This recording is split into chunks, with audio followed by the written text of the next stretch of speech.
Si demain je vends ma maison, on m'a toujours expliqué, si vous avez un grand terrain, vous avez intérêt à le morceler parce que vous ferez une meilleure opération financière que juste vendre votre bien. On est face à ce type de problématique sur la transmission des domaines viticoles. On est face à des morcellements, par exemple. On est bien évidemment en face à ce genre de problématique. En tout cas, on a des approches qui continuent à être explicitées comme ça aujourd'hui.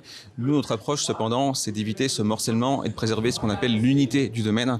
On a un intérêt à faire en sorte que les actifs d'exploitation, l'outil de travail des vignerons soit préservé, soit conservé dans une seule et même main, de façon à ce que l'exploitation du domaine puisse continuer de façon pérenne. L'intérêt principal, c'est en effet d'éviter les investissements étrangers de façon à ce que, c'est peut-être un petit peu chauvin, mais que les vignes restent en Bourgogne. Mais dans une seconde approche, c'est aussi le fait que l'exercice qui se pratiquait jusqu'alors de s'endetter toute sa vie pour financer la transmission, puis après avoir travaillé 30, 40 ou 50 ans, devoir transmettre à ses enfants qui eux-mêmes devront s'endetter pour pouvoir travailler, c'est un modèle que l'on considère comme plus viable aujourd'hui. Vous apportez des solutions, tout ça, Nicolas, Renaud ?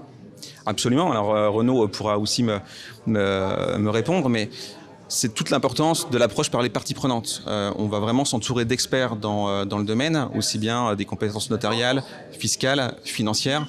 On va travailler avec différentes parties prenantes, les conseils habituels du domaine, mais aussi les organismes comme la SAFER. Et puis l'objectif, voilà, c'est d'arriver à une solution qui soit efficace et juste, de façon à avoir un modèle efficient. Alors, Édouard, je vais revenir vers vous. Effectivement, ce modèle spéculatif, pour l'éviter, je crois que dans votre groupe, ce qui est intéressant, ce sont ces multispécialités qui font que vous apportez plein de domaines de compétences qui vous amènent sur d'autres secteurs.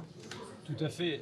Comme le disait Nicolas, notre objectif dans les schémas de transmission que l'on met en place et qui sont, on peut dire aujourd'hui, disruptifs, c'est que notre objectif est de proposer un schéma qui se finance en tant que tel et qui ne mette pas sous tension le domaine viticole.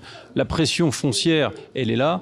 Malheureusement, on ne va pas pouvoir contribuer à la faire diminuer. Elle a même été accentuée par la crise Covid, puisque bon nombre d'investisseurs ont voulu diversifier leur patrimoine et se sont retournés sur le foncier viticole. Donc, on ne va pas pouvoir éviter cela. Donc nous, notre enjeu, c'est de trouver des solutions habiles pour que les schémas se financent et ne mettent pas sous pression le vigneron, sa famille et les autres héritiers. Bon, on a beaucoup parlé de méthodologie, d'aspect spéculatif des choses, mais Adèle, on va essayer de remettre de l'humain au cœur de tout ça, parce qu'un domaine viticole, c'est avant tout des hommes et des femmes.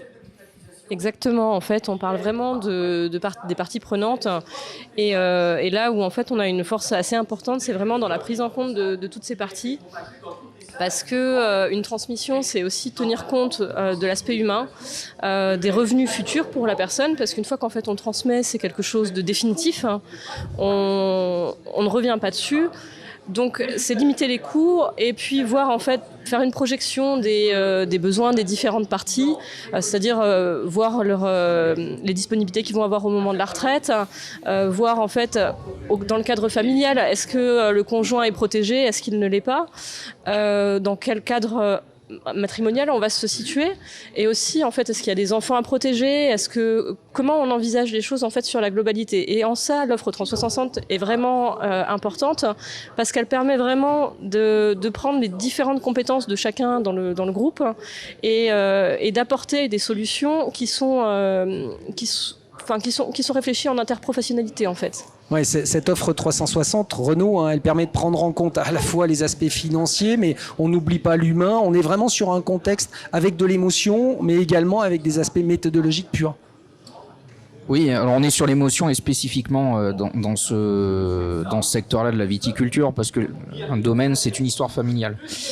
Donc le facteur humain, sociologique, il est à prendre en compte au même titre que la fiscalité et même en amont. Donc oui, cette approche pluridisciplinaire est essentielle. Alors, j'ai aussi tendance à rapprocher un autre aspect de l'aspect pluriprofessionnel des choses. Quand on traite une transmission en pluriprofessionnalité, si on est en présence de conseils et d'acteurs qui sont indépendants, chacun va travailler dans son bureau. L'avantage, à mon sens, de l'offre 360 chez André le Groupe, c'est que non seulement on a une pluriprofessionnalité, mais en plus de ça, on va pouvoir y adjoindre une notion de collégialité, c'est-à-dire que tout le monde ne va pas travailler dans son coin, dans son bureau, tout le monde va travailler au même moment autour de la table, et je pense que, justement, en termes de solutions qu'on est à même de proposer à nos clients viticulteurs, et des solutions qui permettent de combiner tous les avantages de la fiscalité, de la gestion de patrimoine, de la finance, de la stratégie d'entreprise, eh bien le fait qu'on travaille tous ensemble constitue la valeur ajoutée des solutions qu'on peut amener sur la table.